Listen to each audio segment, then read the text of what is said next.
नमस्कार, मी अश्विनी डिके। आज अश्विनी स्वादिष्ट किचन मध्ये आपण एक आगळा वेगळा अनोखा असा ब्रेड पकोड्याचा प्रकार बघणार आहोत। अतिशय कुरकुरीत आणि रुचकर चविष्ट असा हा पकोडा बनतो। घरातल्या साहित्यात होणार आहे। पहिल्यांदा साहित्य बघून घ्या पटकन, लगेचच कृती करूया। आज आपण ब्रेड पकोडा करतोय, त्यासाठी मी इथे 6 ब्रेडचे स्लाइस घेतलेले आहेत। त्यामध्ये घालण्यासाठी 2 मध्यम आकाराचे कांदे बारीक चिरून घेतले, 1 टीस्पून आलं लसूण पेस्ट, 3 हिरव्या मिरच्या बारीक क्रश करून घेतलेल्या आहेत, ओबडधोबड क्रश केलेल्या आहेत, 1 टीस्पून जिरं, 1 टीस्पून इथे आपण पावभाजीचा मसाला घेतलाय।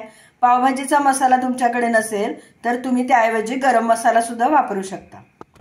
1 टेबलस्पून पांढरे तीळ घेतलेले आहेत, 2 टीस्पून हरभरा डाळीचं पीठ, 2 टीस्पून कॉर्नफ्लॉवर, 2 टीस्पून तांदूळाची पिठी, कोथिंबीर भरपूर आपल्याला आवडेल तशी बारीक चिरून घेतलेली आहे, अर्धा टीस्पून हळद, पाव टीस्पून हिंगपूड, मीठ चवीप्रमाणे आपल्याला घालायचं आहे आणि 1 टीस्पून एवढं लाल तिखट। एवढ्याच साहित्यामध्ये आजचा आपला हा ब्रेड पकोडा बनणार आहे।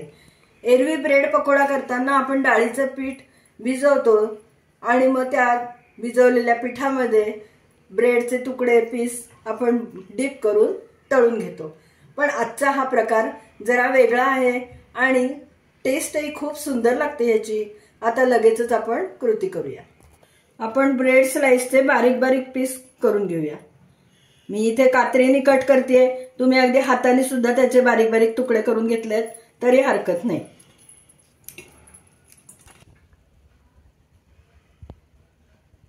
आता आपण एक एक करून सगळं साहित्य ब्रेड वरती घालूया। कांदा घालतेय, आलं लसूण पेस्ट, मिरचीचा ठेचा, पावभाजी मसाला, जिरं, तीळ घालूया, तांदूळ पिठी, फ्लोर, डाळीचं पीठ, तांदूळ पिठी आणि डाळीचं पीठ याच्यामुळे त्याला बाइंडिंग छान येणार आहे, हळद, हिंग, चवीनुसार मीठ घालायचं आहे आपल्याला,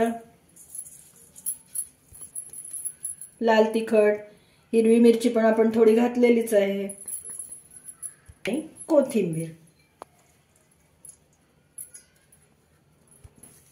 आता मी हे सगळं हाताने छान कालवून घेणार आहे, मिक्स करून घेणार आहे आणि नंतर लागलं तर आपल्याला त्यात थोडंसं पाणी घालावं लागेल। आपण कांद्यावर मीठ घातलेलं आहे त्यामुळे कांद्यामधलं पाणी रिलीज होईल आणि ब्रेड मध्ये थोडंसं मॉइश्चर असतंच, त्यामुळे आधी आपण बघूया मिक्स करून। हाताने छान सगळं मिक्स करून घेतलंय। या स्टेजला थोडीशी चव घेऊन बघायची, म्हणजे मिठाचा आपल्याला अंदाज येतो, कमी वाटलं तर वाढवता येतं। थोडंसं पाणी घालणार आहे आणि गोळा करून घेणार आहे पकोड्यासाठी।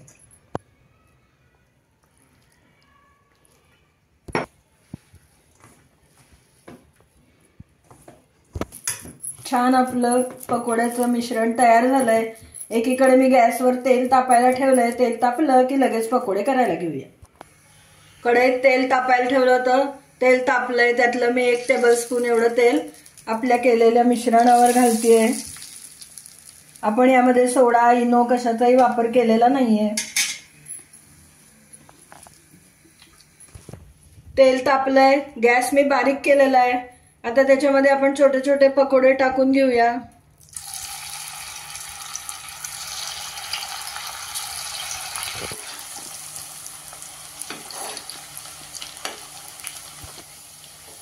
भजी त्यामध्ये सोडल्यानंतर लगेच झारा लावायचा नाही, थोडंसं ते सेट होऊ द्यायचं आणि नंतर हलवून हलवून आपल्याला ती भजी तळायची। बघू शकता काय सुंदर बनलेत आपले पकोडे। आवाज आहे का? खूप छान कुरकुरीत झालेत। एकदम तेल जास्त तापवून त्यामध्ये पकोडे सोडायचे नाहीत, नाहीतर पटकन वरती लाल होतात आणि आतमध्ये कच्चे राहतात.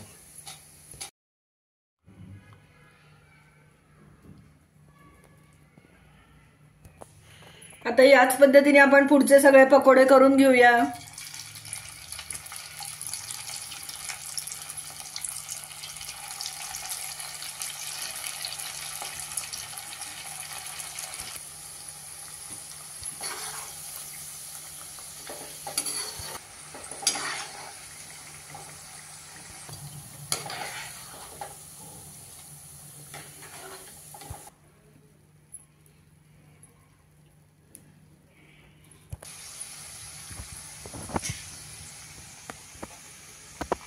आवाज ऐका, डिश मध्ये मी घालतेय.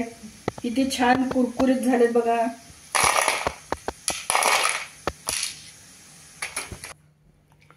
आपले आगळे वेगळे अनोखे ब्रेड पकोडे करून तयार झालेत. पहा किती सुंदर दिसतात, एकदम टेम्पटिंग. आणि मी तुम्हाला म्हटलं तसं अतिशय स्वादिष्ट, कुरकुरीत आणि चटपटीत असा हा पदार्थ आहे. करायलाही सोपा आहे आणि अगदी कमी वेळात तयार होतो. तुम्ही या पद्धतीने कधी ब्रेड पकोडे केले आहेत का, हे मला नक्की कमेंट करून कळवा. आमच्याकडे तर घरात आता सगळे टपूनच बसलेत. मी त्यांना घ्या म्हणण्याचीच वाट बघते.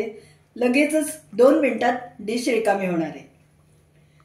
तुम्हाला जर आजचा हा व्हिडिओ आवडला असला, ही रेसिपी आवडली असली, तर पटकन व्हिडिओला लाईक करा, जास्तीत जास्त लोकांमध्ये लिंक शेअर करा आणि माझ्या चॅनलला जर सबस्क्राईब केलं नसेल तर सबस्क्राईब पण करा.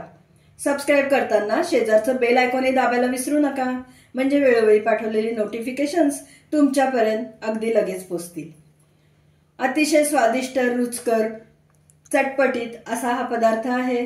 तुम्ही करून पहा आणि मला नक्की कमेंट द्या.